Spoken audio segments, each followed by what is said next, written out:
के हिसाब से ही नॉर्मली डिस्कशन करते हुए काम कर रहे होते हैं। लेकिन एग्जैक्टली कौन सा कंसेप्ट है, कौन सा कंसेप्ट सही है, कौन सा कंसेप्ट गलत है, इससे किसी को कोई आइडिया नहीं है।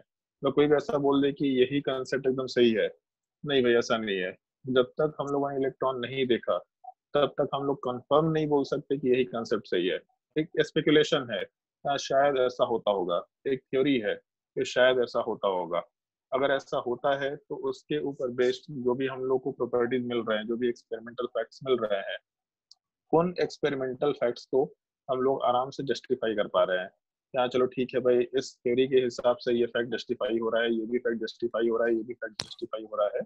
तो जिस थ्योरी के हिसाब से सबसे ज्यादा फैक्ट्स जस्टिफाई होंगे, मोस्टली हम लोग उस थ्योरी को सबसे ज्यादा प्रोमिनेंट कंसिडर करते हैं। तो नॉर्मली टाइम के साथ हमेशा नए नए थ्योरी आते चले जा रहे हैं। जैसे कभी शायद से क्लास 9th में मैंने एक दिन शायद पूछा भी था या फिर डिस्कस किया था, और किसी ने सवाल ही पूछा था कि हम लोग को मालूम है कि वाटर का जो मेल्टिंग पॉइंट है वो एक सेकंड, वाटर का जो मेल्टिंग पॉइंट है, हाँ, वाटर का जो मेल्टिंग पॉइंट है वो 0 डिग्री सेल्सियस है।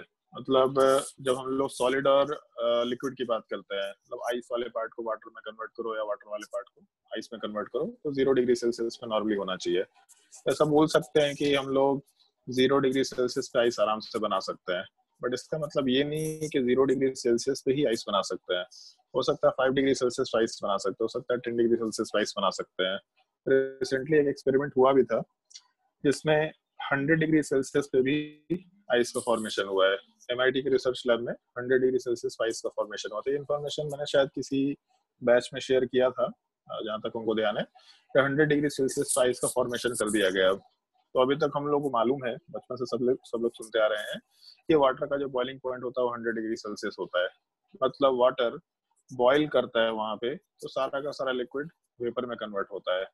तो वहां पे आइस बनाने का तो कोई कंसेप्ट नहीं होना चाहिए, लेकिन 100 डिग्री सेल्सियस पे आइस का फॉर्मेशन हम लोग करा सकते हैं, इनफैक्ट कराया गया है। तो इसका मतलब डेफिनेटली करा सकते हैं। तो ये अभी तक सबसे मैक्सिमम टेम्परेचर आया है जहां तक आइस का फॉर्मेशन कराया जा सकता है। मतलब इससे लोअर टेम्परेचर में ये चीज ऑलरेडी पॉसिबल है। तो जैसे यहाँ पे एक जो कंसेप्ट आया, जो भी एक एक्सपेरिमेंटल फैक्ट आया, उस एक्सपेरिमेंटल फैक्ट को सपोर्ट करने के लिए एक थ्योरी भी हम लोग टाइम के साथ आराम से डिफाइन कर सकते हैं। तो वही जो हम लोग थ्योरी डिफाइन करते हैं उस चीज को हम लोग नॉर्मली डिस्कस करते चले जाते हैं। तो जैसे टाइम के साथ जैसे जैसे एक्सपेरिमेंट्स होते चले जा रहे हैं, जैसे जैसे नए नए टाइप की चीजें हम लोग को मिल रही है, हम लोग उससे रिलेटेड थ्योरी बना रहे हैं। तो जो एग्जिस्टिंग पुरानी थ्योरीज हैं, हो सकता है कि वो उसके लिए फिट हो, और अगर फिट नहीं हो रही है तो फिर हम लोग कोई नया कंसेप्ट बना रहे हैं जो पुराने के लिए तो वैलिड हो ही, और साथ ही साथ नए वाले पार्ट के लिए भी सेम टाइप का एप्लीकेबल हो। इसलिए हम लोग इसमें नए नए मॉडिफिकेशन करते चले जा रहे हैं। तो वहां से एक छोटा सा पार्ट आता है अपने पास, एटॉमिक मॉडल्स, जो हम लोग स्ट्रक्चर ऑफ एटम में डिस्कस करते हैं। तो हम लोग जैसे जब स्कूल के लायक चीजें पढ़ाएंगे तो हम लोग बता भी देंगे तुम लोग को कि ये चीजें तुमको स्कूल के लायक पढ़ाई करनी है, बट हम लोग मोस्टली ऑब्जेक्टिव क्वेश्चंस के ऊपर बेसिस के हिसाब से काम करेंगे, कंपटीशन के हिसाब से काम करेंगे, NTSC में क्या सवाल पूछा जाता है, इन सब चीजों के रिगार्डिंग काम करेंगे। हम लोग स्ट्रक्चर ऑफ एटम वाले पार्ट को जब डिस्कस करेंगे तो हम लोग स्कूल के प्रॉपरली डेफिनेशंस के हिसाब से काम नहीं कर रहे हैं कि हाँ भाई इसका ये लिमिटेशन होता है, या फिर डिफाइन रदरफोर्ड मॉडल या एक्सप्लेन रदरफोर्ड मॉडल, इस तरीके से हम लोग प्रॉपरली पूरा एक्सप्लेनेशन वाला पार्ट हम लोग लिखने के लिए तुम लोग को होमवर्क में देंगे, बट हम लोग प्रॉपरली एकदम एक एक करके एक्सप्लेनेशन बिल्कुल थियोरेटिकली स्कूल में ऐसा लिखना है इस टाइप से हम लोग स्ट्रक्चर ऑफ एटम में नहीं करेंगे। जब हम लोग स्कूल लेवल की चीजें पढ़ाएंगे तो हम लोग को कोचिंग में, तो उस टाइम पे चीज करेंगे, ठीक है। तो जैसे जब हम लोग स्ट्रक्चर ऑफ एटम की बात करते हैं, तो स्ट्रक्चर ऑफ एटम वाले पार्ट में बहुत सारे मॉडल्स आए थे। उसमें जैसे बहुत सारे मॉडल्स में एक चीज था कि शायद तुम लोग को याद होगा, सबसे पहले एक टर्म यूज किया गया था, एक थ्योरी आया था डाल्टन एटॉमिक थ्योरी, जिसमें ऐसा बोला गया था कि जब हम लोग एक कंपाउंड को ब्रेक करते हैं, एक सब्सटेंस को ब्रेक करते जाते हैं करते जाते हैं करते जाते हैं, तो जो सबसे छोटा पार्ट आता है अपने पास, उस चीज को फिर हम लोग एटम बोल सकते हैं। मतलब एटम्स को हम लोग इंडिविजुअल सबसे स्मॉलेस्ट पार्टिकल मानते हुए चल रहे थे, जो कि डाल्टन एटॉमिक थ्योरी में डिस्कस किया गया था, ठीक है। फिर उसके बाद प्रॉब्लम ये आया कि जैसे डाल्टन एटॉमिक थ्योरी में ऐसा तो बोल दिया कि एक एटम इज इंडिविजुअल, उसको हम लोग ब्रेक नहीं कर सकते, लेकिन ऐसा बोला गया था कि सबसे स्मॉलेस्ट पार्टिकल यही होता है। तो यहाँ पे थोड़ा गलत था। इंडिविजुअल भले ही है, हम लोग उसको डिवाइड नहीं कर सकते, लेकिन सबसे छोटा पार्टिकल वो नहीं था। आगे के एक्सपेरिमेंट से मालूम पड़ा कि एक एटम के अंदर भी, यार रिद्मा अपना माइक्रोफोन ऑफ करके रखो ताकि क्लास में डिस्टर्बेंस ना हो। हाँ, आगे के एक्सपेरिमेंट से ये मालूम पड़ा हम लोगों को कि जो एटम्स वाले पार्ट है उसके अंदर भी छोटे छोटे सब एटॉमिक पार्टिकल होते हैं। सब एटॉमिक पार्टिकल मतलब जो एटम से भी छोटे पार्टिकल्स हो सकते हैं। तो इस केस में जैसे एटम से छोटे पार्टिकल्स में हम लोग के पास इलेक्ट्रॉन शुरुआत में कंसिडर किया गया, प्रोटॉन कंसिडर किया, न्यूट्रॉन कंसिडर किया गया।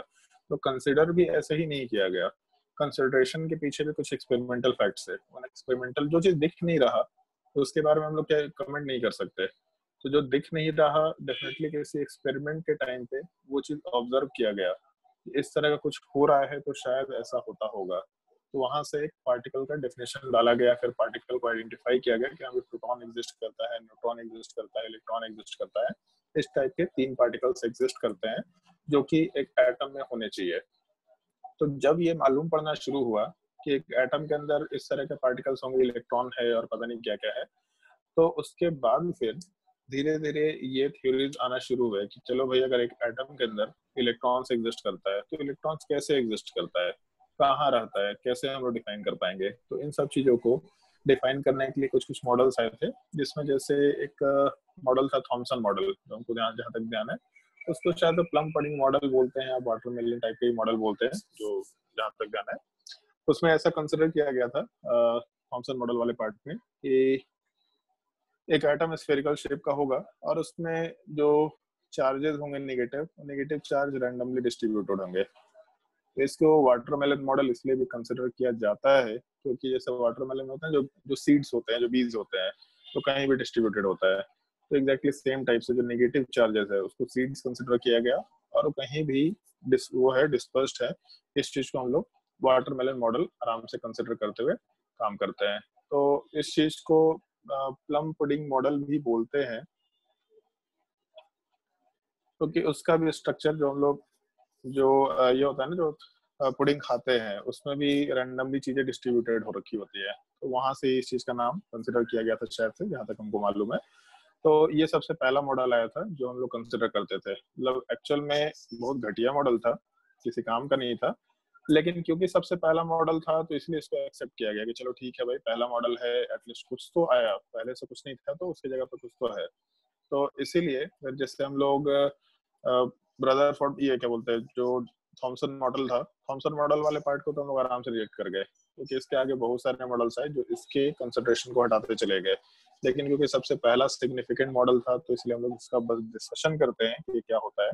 हम लोग इसको कहीं भी यूज नहीं करना है, बस आपके स्कूल वगैरह के एग्जाम में पूछा जाएगा what is Thompson model, explain the diagram, हमेशा डायग्राम के साथ एक्सप्लेन करें। हो सकता है कि इसका लिमिटेशन पूछा जाए, तो लिमिटेशन में ये चीज है कि इलेक्ट्रॉन का कोई फिक्स पोजीशन नहीं था, प्लस इसके अंदर जो प्रोटॉन डिस्कवर हुए बाद में वो सब चीजों के पोजीशन के लिए कोई स्कोप नहीं था। तो ये चीज बिल्कुल गलत मॉडल था।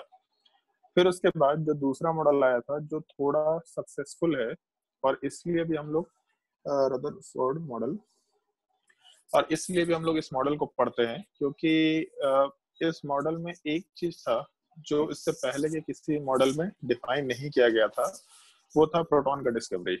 मतलब इस मॉडल में ऐसा कंसिडर किया गया कि एक एटम के सेंटर में प्रोटॉन्स एग्जिस्ट करते हैं और वो जो सेंटर होता है उस चीज को न्यूक्लियस भी बोला जाता है। और वहीं से कुछ आगे जाने के बाद मालूम पड़ा कि अच्छा इधर न्यूट्रॉन भी एग्जिस्ट करते हैं, उसी वही न्यूक्लियस के अंदर रहने चाहिए। तो जैसे अभी तक इस मॉडल के इस पार्ट को, मतलब बिल्कुल एटम के सेंटर में न्यूक्लियस होता है जिसके अंदर सारे के सारे पॉजिटिवली चार्ज पार्टिकल्स मतलब प्रोटॉन एग्जिस्ट करते हैं, इस चीज को अभी तक का कोई भी मॉडल रिजेक्ट नहीं कर पाया है। इसका बाकी पार्ट थोड़ा गलत था कि इलेक्ट्रॉन वाला पार्ट बाहर बाहर कहीं रहता होगा, ये पार्ट थोड़ा गलत था, लेकिन एटलीस्ट एक पार्ट इस पूरे मॉडल का काफी सक्सेसफुल रहा कि सेंटर में सारे पॉजिटिव चार्ज वाले पार्टिकल होते हैं जिसको हम लोग प्रोटॉन बोल सकते हैं। तो हम लोग नॉर्मली इस मॉडल को इसलिए पढ़ते हैं क्योंकि इसका एक पार्ट अभी तक हम लोग फॉलो करते चले जा रहे हैं जो कि गलत नहीं था। तो इसलिए थॉमसन मॉडल और रदरफोर्ड मॉडल के बीच के जितने मॉडल्स आए वो अपने काम के नहीं रहे, उन सबको हम लोग आराम से रिजेक्ट करते चले गए। तो जैसे मॉडल में रदरफोर्ड मॉडल इस तरीके से आया था, जैसे कुछ एक्सपेरिमेंट्स हुए थे, उस एक्सपेरिमेंट्स के बारे में थोड़ा हम लोग को आइडिया रखना होता है। जब वापस हम लोग ये टॉपिक पढ़ाएंगे तो ये सब चीज क्रिटिकली प्रॉपरली एक्सप्लेन करेंगे। हम लोग टर्म यूज करते हैं गोल्ड फॉयल एक्सपेरिमेंट। जैसे एक्सपेरिमेंट कुछ इस तरीके का था कि हम लोग एक टर्म यूज करते हैं अल्फा पार्टिकल, शायद सुना होगा कुछ लोगों ने। अल्फा पार्टिकल को हम लोग हीलियम 2+ बोलते हैं। जब हीलियम के ऊपर 2 पॉजिटिव चार्ज हुआ, मतलब 2 इलेक्ट्रॉन्स रिमूव करके अगर हम लोग 2 चार्जेस डेवलप करेंगे तो उसको हम लोग अल्फा पार्टिकल भी नॉर्मली बोल दिया करते हैं। तो जो हम लोग एक्सपेरिमेंट कर रहे थे, उस एक्सपेरिमेंट में जैसे एक गोल्ड फॉइल है और उस गोल्ड फॉइल वाले पार्ट के ऊपर हम लोग इन अल्फा पार्टिकल्स वाले पार्ट को बॉम्बार्ड कर रहे हैं, या फिर मतलब जैसे ना गोली मार रहे हैं उस टाइप से, लोग सामने एक सरफेस उसके ऊपर गोली मार रहे हैं। तो एक्चुअल में यही होता है कि अल्फा पार्टिकल का जो गन होता है, हम लोग ऐसे ही किसी एक पार्टिकल को किसी दूसरे के ऊपर फेंक नहीं सकते। उसके लिए जैसे इलेक्ट्रॉन को फेंकना हो तो इलेक्ट्रॉन गन यूज करते हैं, तो सिमिलर टाइप का अल्फा पार्टिकल से रिलेटेड एक गन है, जो उस तरह के अल्फा पार्टिकल के पार्ट्स निकलेंगे और सामने वाले से स्ट्राइक करेंगे। तो इस गोल्ड फॉइल के ऊपर हम लोग ये अल्फा पार्टिकल वाले पार्ट को स्ट्राइक करा रहे थे।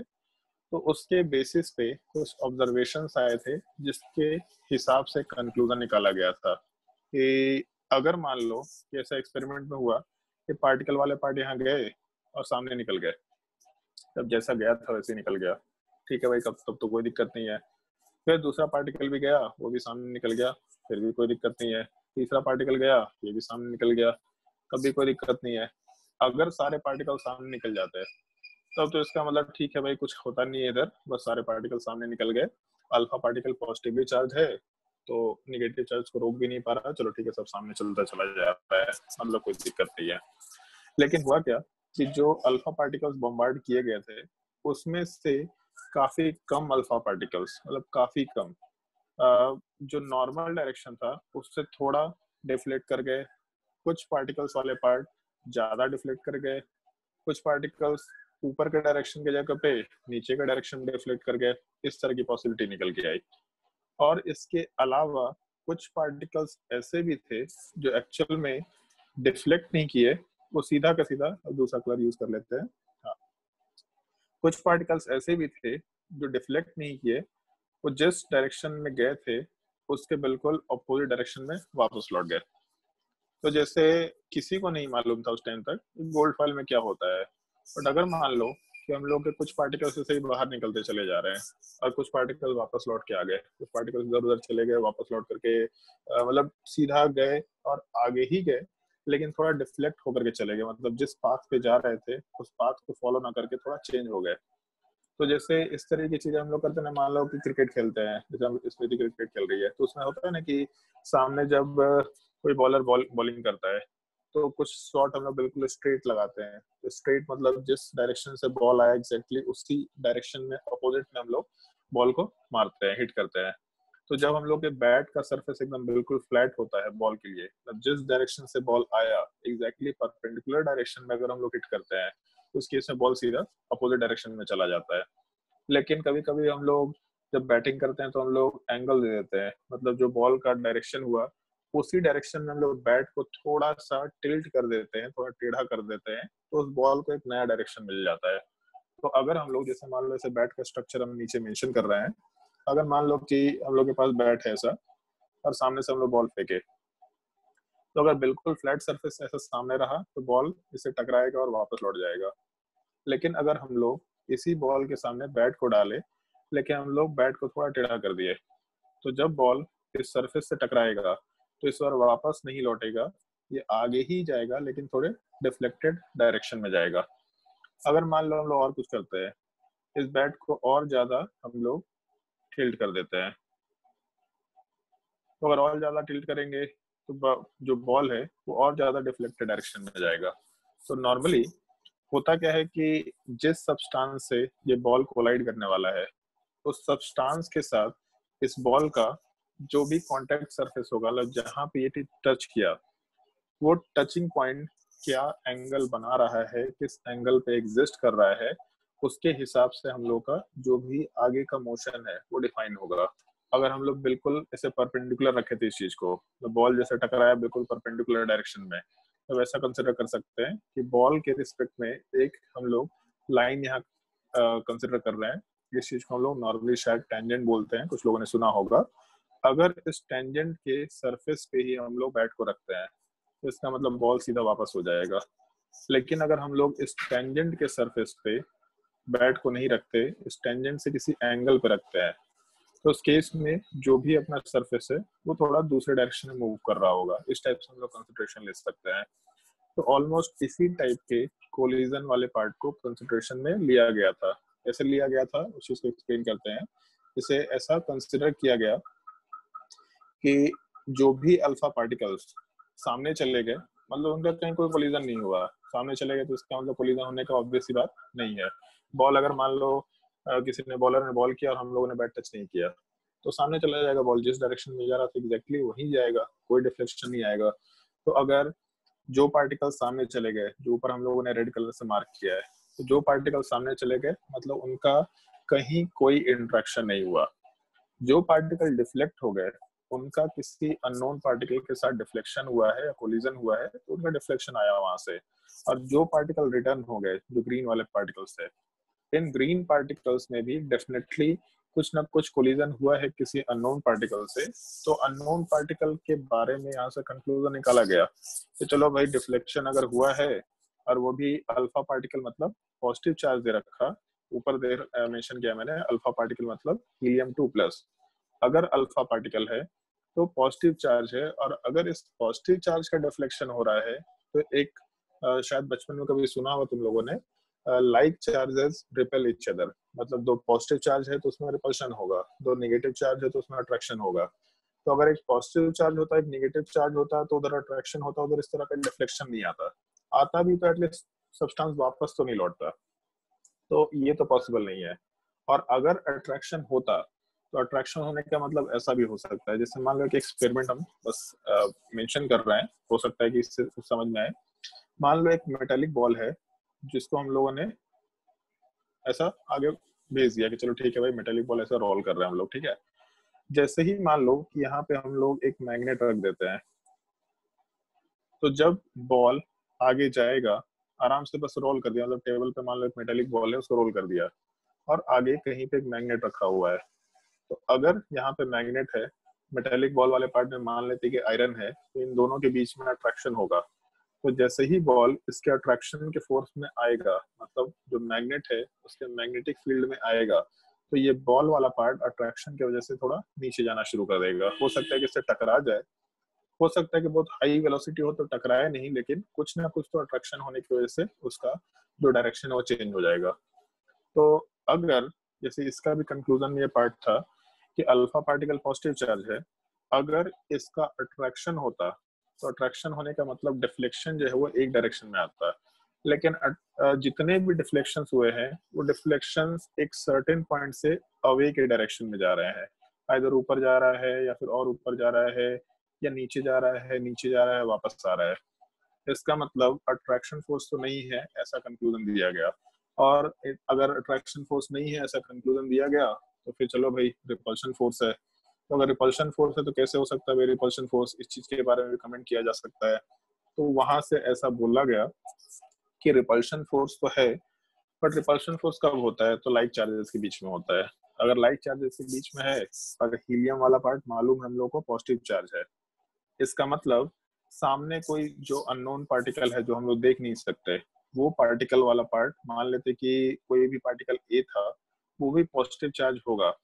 तो एक चीज कंसिडरेशन में पहले कंक्लूजन ये दिया गया कि हीलियम पार्टिकल को रिपल्शन मिल रहा, इसका मतलब हीलियम अगर पॉजिटिव चार्ज है तो जो अननोन पार्टिकल जिससे रिपल्शन मिल रहा है that must be a positive charge. तो पहला कंक्लूजन तो निकल गया कि कहीं पे किसी एटम में पॉजिटिव चार्ज है जिसकी वजह से रिपल्शन मिल रहा। पहला चीज ये हो गया। दूसरा एक और चीज ये आया कि जैसे ये कंक्लूजन तो निकाला जा ही सकता है कि मान लो कि एक सरफेस है जिसमें बहुत सारे चार्जेस है, पॉजिटिव चार्ज, मान लो पॉजिटिव चार्ज है भी नहीं, मान लो एक बॉल है, उसको हम लोगों ने कहीं फिक्स कर रखा है, और दूसरे बॉल को हम लोग सामने से इस पे भेज रहे हैं। तो जैसे अगर हम लोग अलग अलग केसेस लेके चले, अगर मान लो एक बॉल ऊपर है सबसे, इसको सामने भेजा, तो देख के मालूम पड़ रहा है कि बॉल तो बिल्कुल सामने निकल जाएगा। अगर नीचे वाले से कोई कोलिजन नहीं है तो जैसा है वैसा चला जाएगा। बॉल को थोड़ा नीचे लेके आते हैं, जस्ट इतना नीचे लेके आते हैं कि जो यहाँ पे सरफेस है इसी ये ऊपर रहे थोड़ा, तभी बॉल को फिर से सामने भेजते हैं, तो अभी भी बॉल सामने ही निकल जाएगा, तो इसमें कोई दिक्कत नहीं है। मान लो हम लोग बॉल को और थोड़ा नीचे लेके आते हैं, और थोड़ा नीचे लाने का मतलब है कि अगर हम लोग बॉल वाले पार्ट को यहाँ पे कंसिडर करें, इस पर्टिकुलर पॉइंट पे कंसिडर करें, तो जब ये सामने जाएगा तो यहाँ पे इस सरफेस से टकराएगा। जो बड़ा वाला बॉल उसको फिक्स रखा हुआ है हम लोगों ने, तो बड़ा वाला बॉल तो कहीं नहीं हिल सकता। लेकिन जब ये ब्लू वाला बॉल इससे टकराएगा तो उस केस में ब्लू वाले बॉल के पास जाने के लिए एक ही ऑप्शन है, सामने तो जाना ही है, बट टकराने की वजह से यहाँ पे एक ऑप्शन निकल के आ रहा है कि ऊपर के डायरेक्शन मूव कर जाए। फिर अगर बॉल को और नीचे लेके आते हैं तो उस केस में अगर बिल्कुल सामने सामने मतलब इस पॉइंट पे टकराया तो बॉल जैसा गया था एग्जैक्टली वापस निकल के आएगा, और बॉल को नीचे लेके चले गए। तो ग्रीन बॉल की बात कर लेते हैं, ये जब जाएगा तो ये बॉल एग्जैक्टली नीचे के डायरेक्शन में डिफ्लेक्ट हो जाएगा। तो जैसे एक्सपेरिमेंट्स के टाइम पे एक चीज मालूम पड़ा कि जब हम लोग बहुत सारे पार्टिकल्स को बॉम्बार्ड किए, मतलब उस गोल्ड फाइल के सरफेस के ऊपर ये किए, स्ट्राइक कराए, तो उनमें से बहुत ही कम नंबर, मतलब बहुत ही कम नंबर ऑफ पार्टिकल्स इधर उधर मूव कर रहे थे। मतलब वो रेशियो एग्जैक्टली ध्यान नहीं है, बट 10,000 के राउंड अगर हम लोग बॉम्बार्डमेंट करते हैं तो उसमें से 1 या 2 या 3 पार्टिकल्स है जो वापस रिफ्लेक्ट हो रहे हैं, और डिफ्लेक्शन भी काफी कम हो रहा है। मतलब डिफ्लेक्शन हो रहा है बट काफी कम हो रहा है, मतलब 10,000 पार्टिकल्स में से डिफ्लेक्शन भी काफी कम का है, और वापस लौटने वाले पार्टिकल तो 1 या 2 या 3 है।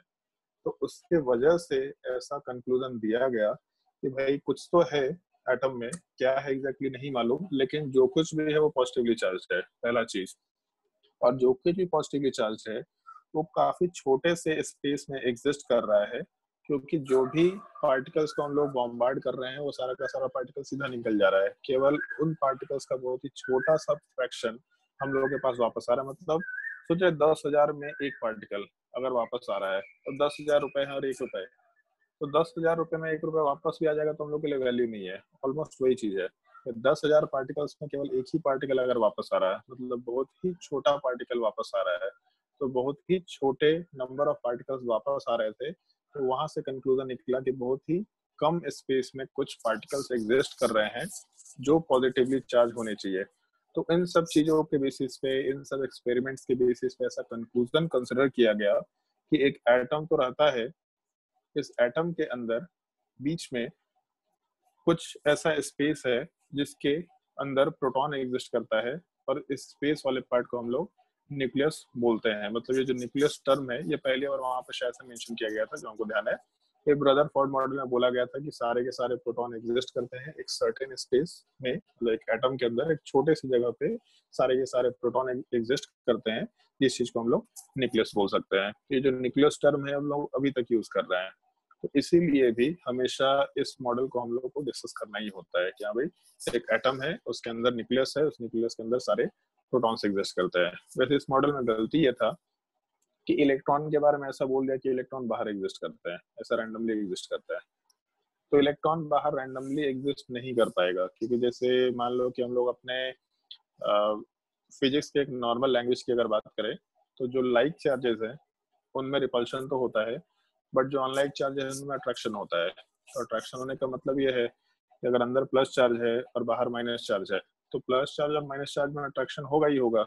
तो जो माइनस चार्ज है वो धीरे धीरे पॉजिटिव चार्ज की तरफ मूव करेगा, और अगर पॉजिटिव चार्ज की तरफ मूव किया तो फिर पॉजिटिव चार्ज के साथ जैसे ही एक माइनस चार्ज कंबाइन करेगा, दोनों कंबाइन करके जीरो चार्ज में कन्वर्ट हो जाएगा, मतलब एटम को डिस्ट्रॉय कर देगा।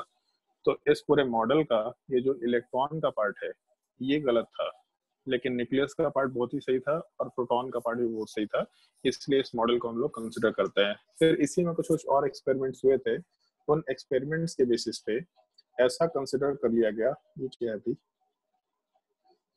हाँ, उन एक्सपेरिमेंट्स के बेसिस पे ऐसा कंसिडर कर लिया गया कि चलो ठीक है, जो हम लोग के पास एटम्स एग्जिस्ट कर रहे हैं उसके अंदर न्यूक्लियस वाला पार्ट एग्जिस्ट करेगा, न्यूक्लियस वाले पार्ट के अंदर हम लोग के पास एटम्स, ये क्या बोलते हैं, न्यूक्लियस वाले पार्ट के अंदर हम लोग के पास प्रोटॉन्स एग्जिस्ट करेंगे, और उसके अलावा आगे जाने के बाद ऐसा भी कंसिडर किया गया कि उसमें न्यूट्रॉन्स एग्जिस्ट करते हैं। तो यहाँ से हम लोग थोड़े एक पार्टिकुलरली अच्छे मॉडल पे मूव करते हैं। यहाँ भी चलो ठीक है, एक एटम है, उसका स्फेरिकल शेप क्या होता है उस चीज पे भी हम लोग कभी कभी डिस्कशन करेंगे।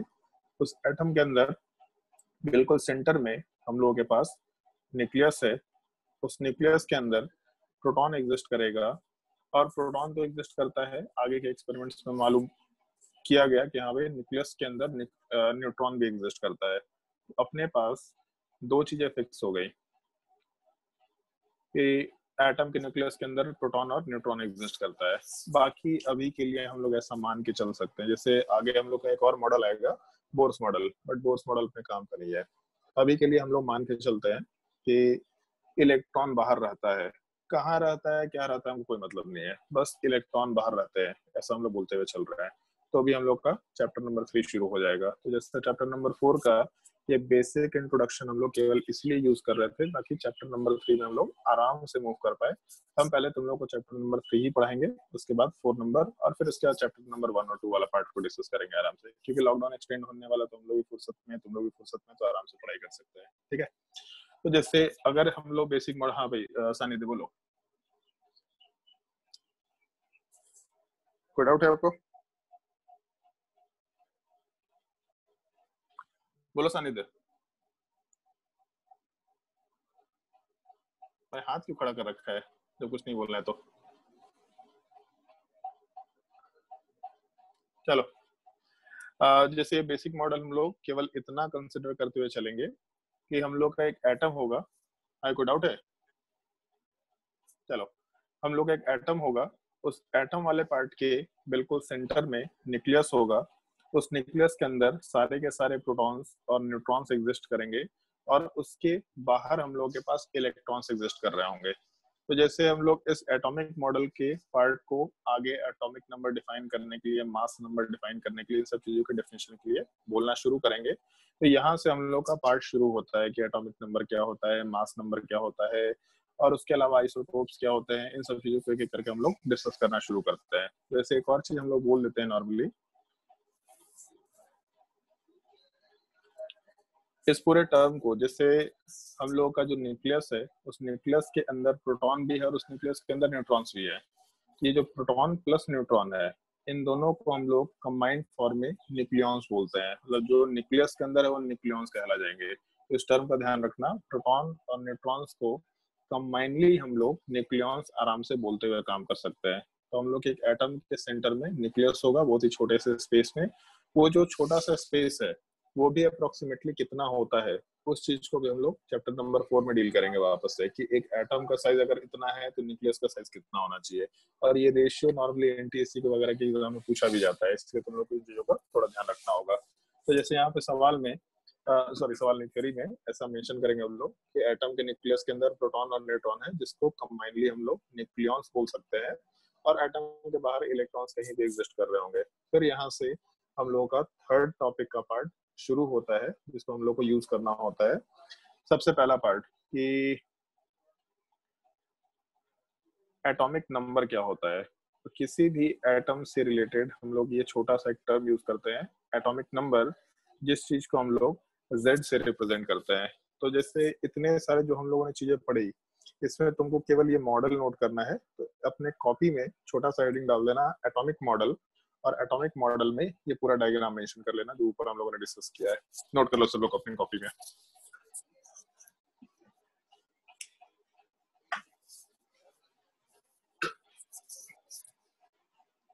तो लोग क्लास 6 बजे तक है ना?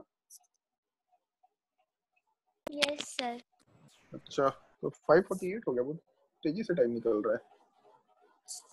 वैसे सानिध्य, स्मृति, अंशुल, हिमांगी और स्वयं, तुम लोगों ने शायद ये, हाँ प्रवीण, तुम लोगों ने ये टॉपिक पढ़ रखा होगा, है ना?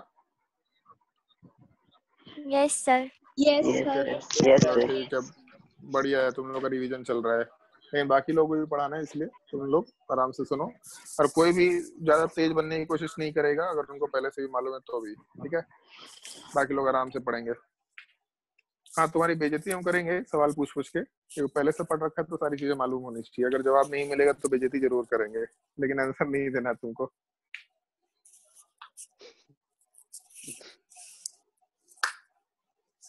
तुम लोग खुश हो रहोगे, ये सब चीज तुमको आता है, हम बहुत तेजी से आंसर देंगे, तेज बनेंगे, या तो उल्टा पड़ गया गाली सुनेंगे, बेइज्जती कर देंगे सर।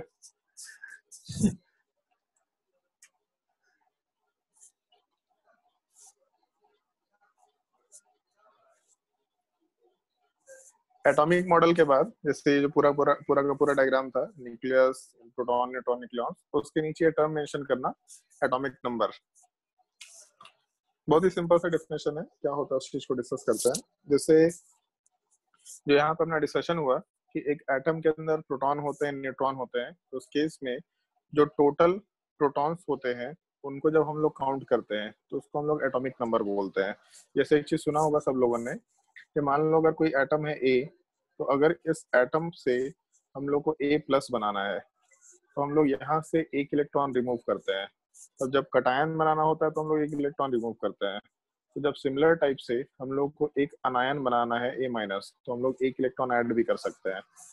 तो जब कटायन बनाए तो एक इलेक्ट्रॉन रिमूव किए, जब अनायन बनाए तो एक इलेक्ट्रॉन ऐड किए। मतलब हम लोग इलेक्ट्रॉन को बढ़ा सकते हैं, इलेक्ट्रॉन को घटा सकते हैं, लेकिन हम लोग प्रोटॉन को कभी भी चेंज नहीं कर सकते। तो इसीलिए जो डेफिनेशन है एटॉमिक नंबर का, उसको देते वक्त ऐसा कंसिडर किया गया कि एक पार्टिकुलर नंबर जो सारे के सारे एलिमेंट्स में डिफरेंट टाइप का हो, प्लस डिफरेंट टाइप का होने के बाद ऐसा चीज हो जो चेंज ना हो पाए, ताकि हम लोग हमेशा बोल पाए कि इसका नंबर ऐसा ही है, इसका ये पार्टिकुलर वैल्यू ऐसा ही है। तो इसीलिए एटॉमिक नंबर का जो डेफिनेशन है वो प्रोटॉन के हिसाब से देना शुरू किया गया। एक एटम के अंदर जितने प्रोटॉन्स होंगे that is called as atomic number. तो डेफिनेशन नोट करो पहले एटॉमिक नंबर का। It is equal to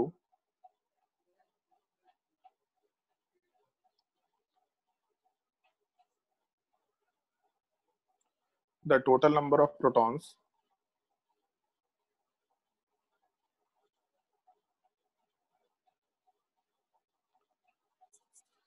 it is equal to the total number of protons present in the atom. बहुत लोगों को पहले से भी ये चीज मालूम होगा, बहुत बेसिक कंसेप्ट है, बट इसको हम लोग थोड़ा और आगे मॉडिफाई करते जाएंगे, बट ये चीज मालूम होना चाहिए हम लोग को।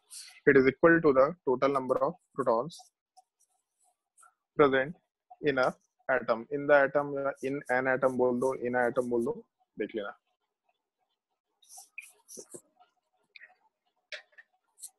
बट एक और डेफिनेशन दिया जाता है।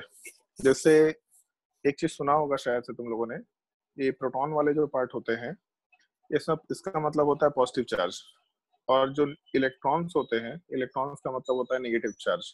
इनफैक्ट एक प्रोटॉन में जितना पॉजिटिव चार्ज होता है, एक इलेक्ट्रॉन में उतना ही नेगेटिव चार्ज भी होता है। तो अगर हम लोगों के पास टोटल पॉजिटिव चार्ज और टोटल नेगेटिव चार्ज, अगर ये दोनों के दोनों पार्ट बराबर हो गए, तो इसके वजह से ये दोनों एक दूसरे को कैंसल आउट कर जाएंगे और जो टोटल चार्ज है वो जीरो निकल के आएगा। तो जब भी कभी एक एटम है, जैसे मान लो हाइड्रोजन है, तो हाइड्रोजन के ऊपर अगर कोई चार्ज नहीं है, जीरो चार्ज है, इसका मतलब इसके प्रोटॉन और इसके न्यूट्रॉन बराबर होने चाहिए, क्योंकि प्रोटॉन न्यूट्रॉन बराबर, सॉरी, प्रोटॉन और इलेक्ट्रॉन बराबर होने चाहिए, क्योंकि प्रोटॉन और इलेक्ट्रॉन बराबर हुआ तब जाके ही पॉजिटिव चार्ज नेगेटिव चार्ज बराबर होगा, नेट चार्ज जीरो आएगा। तो जैसे इसमें प्रोटॉन वाले पार्ट एक के बराबर है, इलेक्ट्रॉन वाला पार्ट भी एक के बराबर होता है। और शायद ये फैक्ट सुना होगा, न्यूट्रॉन जीरो के बराबर होता है। अगर नहीं सुना तो ये फैक्ट याद रखना है, न्यूट्रॉन हमेशा हाइड्रोजन में जीरो होता है। मान लो हम लोग ऑक्सीजन की बात करते हैं, तो ऑक्सीजन में टोटल प्रोटॉन 7 होते हैं, टोटल इलेक्ट्रॉन वाला पार्ट 7 होता है, और सॉरी 8 होता है, इलेक्ट्रॉन भी 8 होता है, और न्यूट्रॉन वाला पार्ट भी 8 के बराबर। तो प्रोटॉन और इलेक्ट्रॉन अगर बराबर है तो नेट चार्ज आराम से जीरो लेते हुए चल सकते हैं। अगर मान लो हम लोग सल्फर की बात करते हैं, तो सल्फर में प्रोटॉन 16 होता है, इलेक्ट्रॉन वाला पार्ट भी 16 होता है, और उसके अलावा न्यूट्रॉन वाला पार्ट भी 16 होता है। चेंज भी हो सकता है, ऐसा नहीं कि न्यूट्रॉन हमेशा बराबर होगा। जैसे सोडियम है, अगर तो इसका प्रोटॉन 11 है, इलेक्ट्रॉन 11 है, बट न्यूट्रॉन 12 है। तो न्यूट्रॉन ऐसा जरूरी नहीं है कि हमेशा प्रोटॉन के बराबर हो, तो इसीलिए हम लोग एटॉमिक नंबर प्रोटॉन के हिसाब से देते हैं, क्योंकि हर एक एलिमेंट से एसोसिएटेड नंबर ऑफ प्रोटॉन अलग ही होता है। तो सबसे यूनिक प्रॉपर्टी अपने पास एटॉमिक नंबर होता है। बट एक पैटर्न देख सकते हैं, जितना प्रोटॉन है पहले केस में उतना ही इलेक्ट्रॉन है। दूसरे वाले केस में भी अगर हम लोग कंसिडर करके चले, तो उसमें भी प्रोटॉन 8 था, इलेक्ट्रॉन 8 था। थर्ड केस में प्रोटॉन 16, तो इलेक्ट्रॉन भी 16। फोर्थ केस में ये प्रोटॉन 11, तो इलेक्ट्रॉन भी 11। तो हम लोग का जो डेफिनेशन ऊपर लिखा है अभी, it is equal to the total number of protons present in the atom इसको थोड़ा और मॉडिफाई कर सकते हैं हम लोग, लेकिन इसमें कंडीशन है, it is equal to the total number of electron present in the atom. तो उसमें एटम में हम लोग हमेशा एक टर्म ऐड कर देते हैं न्यूट्रल एटम, मतलब it is equal to the total number of electrons present in the neutral atom. ये वर्ड मेंशन करते हुए काम करेंगे। तो अगर न्यूट्रल एटम हुआ तभी प्रोटॉन और इलेक्ट्रॉन बराबर होंगे, तब हम लोग एटॉमिक नंबर इलेक्ट्रॉन के टर्म में भी आराम से मेंशन कर सकते हैं। लेकिन ये डेफिनेशन बहुत एब्सर्ड है क्योंकि एक कंडीशनल डेफिनेशन है, इसलिए ज्यादा बेटर है हमेशा प्रोटॉन के टर्म में ध्यान रखना, जितना प्रोटॉन उतना एटॉमिक नंबर, ऐसा बोलते हुए काम कर सकते हैं। तो नीचे एक और पॉइंट नोट कर लो अलग से, और डेफिनेशन में ही, और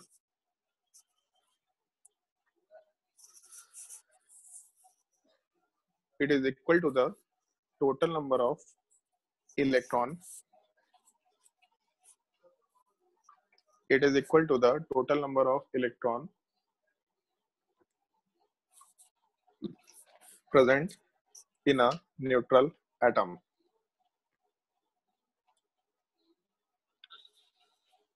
present in the neutral atom।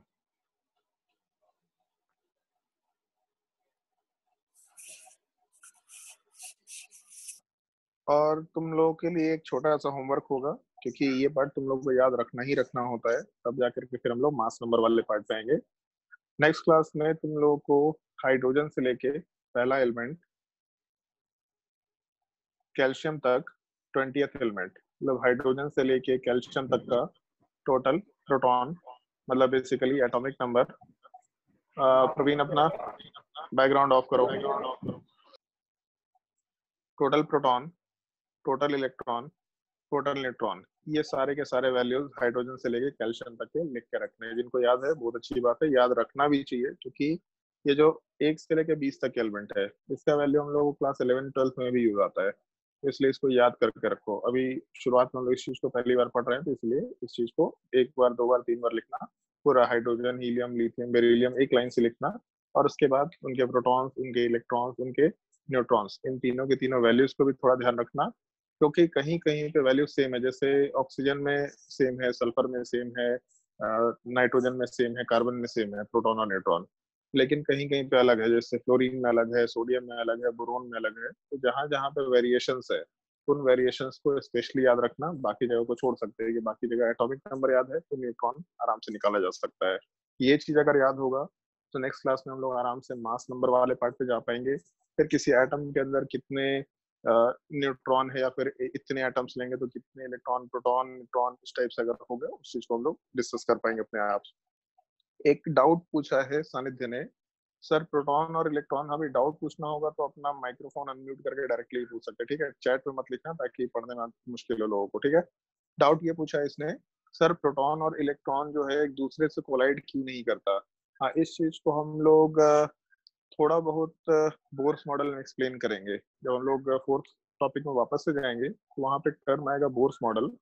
उस बोर्स मॉडल में हम लोग इस चीज को एक्सप्लेन करेंगे कि एक इलेक्ट्रॉन और एक प्रोटॉन क्यों नहीं कोलाइड करता। मतलब ये चीज भी, जैसे तुम्हारे अंदर क्यूरियोसिटी है तो वैसे ही बाकी लोगों के अंदर भी क्यूरियोसिटी रहा होगा पहले, तो उससे रिलेटेड कुछ कुछ थ्योरी डिफाइन किए गए कि ऐसा होता है, इसलिए इलेक्ट्रॉन वाले पार्ट कभी भी प्रोटॉन से कोलाइड नहीं कर रहे होते। बाकी एक छोटा सा तुमको हिंट देते हैं, जैसे एक चीज देखा होगा तुम लोगों ने कि, और ये तुम लोगों को फिजिक्स में पढ़ना भी एक्चुअल में, सर्कुलर मोशन में एक चीज देखा होगा। मान लो कि हम लोग एक पत्थर को रस्सी में बांधते हैं, ठीक है, और उसको घुमाते हैं।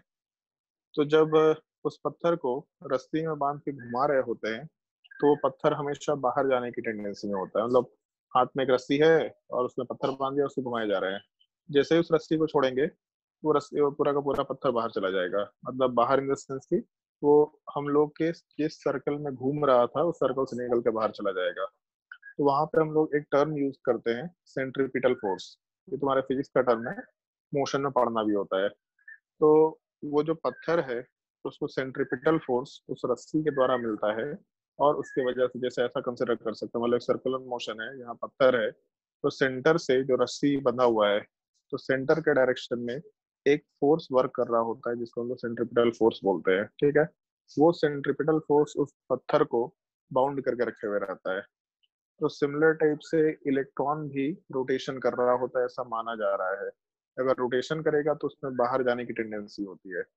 अगर बाहर जाने की टेंडेंसी होती है तो उस टेंडेंसी को इलेक्ट्रॉन और प्रोटॉन का अट्रैक्शन फोर्स, जैसे है ना कि दोनों दोनों अनलाइक चार्जेस है, ठीक है, उसमें लिखा है तुमने क्योंकि like charges attract each other, गलत लिखा है, क्योंकि unlike charges attract each other होना चाहिए, ठीक है। एक प्रोटॉन है सेंटर में और एक इलेक्ट्रॉन बाहर है, तो इन दोनों के बीच में अट्रैक्शन फोर्स होना चाहिए। अगर अट्रैक्शन फोर्स है तो इलेक्ट्रॉन को बिल्कुल नजदीक आना चाहिए। लेकिन अगर उस रस्सी के बंधे हुए पत्थर के जैसा इसको कंसिडर करें, जो पत्थर है वो जैसे ही घूम रहा होता है तो बाहर जाने की टेंडेंसी में होता है।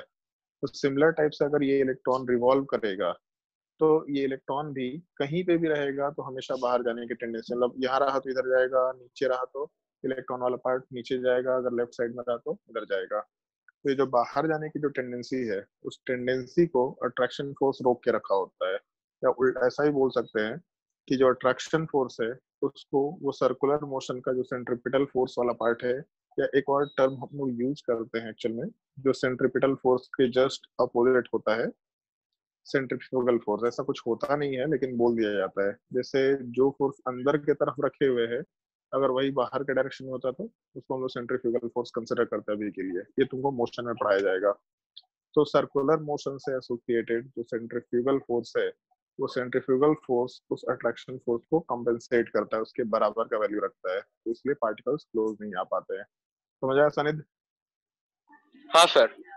ओके, तुम लोग कोई डाउट होगा तो अपना माइक्रोफोन अनम्यूट करके सीधा डाउट पूछना, इतना टाइप करने की जरूरत नहीं है, ठीक है। जो भी डाउट होगा सीधा बोलेंगे और बोलने के बाद उस चीज को हम लोग डिस्कस कर लिया करेंगे। पहले भी जब हाथ उठाए थे सर तो उस समय आपका आवाज नहीं गया था शायद। हाँ, तो उस समय मैंने पूछा था कि कोई डाउट है तो पूछो, उस टाइम आवाज नहीं आ रहा था, ठीक है। किसी और को कोई डाउट है तो पूछ सकता है। बताओ भाई, किसी को भी डाउट है तो। पहले 20 लोग थे इसमें, अभी 21 लोग हैं। कौन नया आया भाई? अच्छा, आयुष, आयुष भूषण, ये नया आया है। हाँ भाई आयुष, क्या हाल चाल है? तुमसे इंट्रोडक्शन नहीं लिया। आयुष, आवाज आ रही है? Yes sir. क्या हाल चाल है भाई?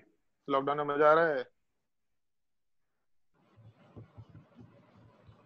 नहीं सर, घर में ही है। तो घर में मजा नहीं आता यार? घर में किसको मजा नहीं आता? घर में सर? घर में मार खाते रहता है क्या? डांट सुनते रहता है क्या? नहीं सर, सिर्फ घर में रहना भी बोरिंग ही है ना। अच्छा, ये भी पॉइंट है क्या? पता नहीं यार, हमको तो मजा आता है, हम तो घर में पड़े रहते हैं आराम से, खाते रहो, सोते रहो, काम करते रहो, घर में हमको तो बहुत मजा आता है। हाँ, खेल नहीं सकते, उसकी उस मामले में थोड़ा बोरिंग है। बाहर जाओ तो थोड़ा खेलते कूदते रहो ऐसा।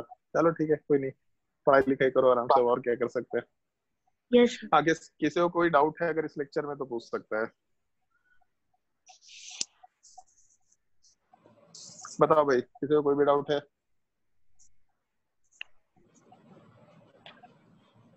चलो, डाउट नहीं है तो हम लोग आज का लेक्चर एंड करते हैं।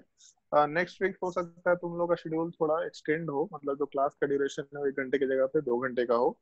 एक चीज बताओ, अगर तुम्हारी क्लास का टाइमिंग हम लोग 6:30 से 8, 6:30 से 8:30 कर दे तो कोई दिक्कत किसी को?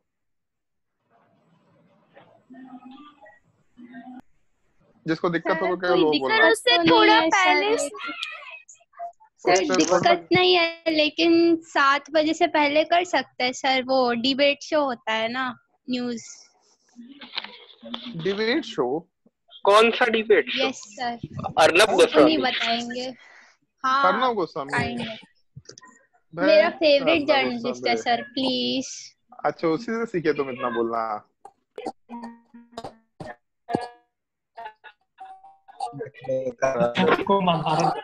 नहीं, हम लोग को हाँ ठीक है, शांत हो जाओ। हम लोग को क्लास का ड्यूरेशन बढ़ाना है, मतलब जो 12th वाले स्टूडेंट्स उनके लिए बढ़ाना है, तुम लोगों के लिए बढ़ाना है। अब तुम लोगों के साथ प्रॉब्लम क्या है कि तुम लोगों में कुछ लोगों का जो स्कूल है वो सुबह होता है, तो हम लोग 3 से 6 की क्लास नहीं लगा सकते, मतलब उस टाइम पे कुछ लोगों का स्कूल चल रहा होता है।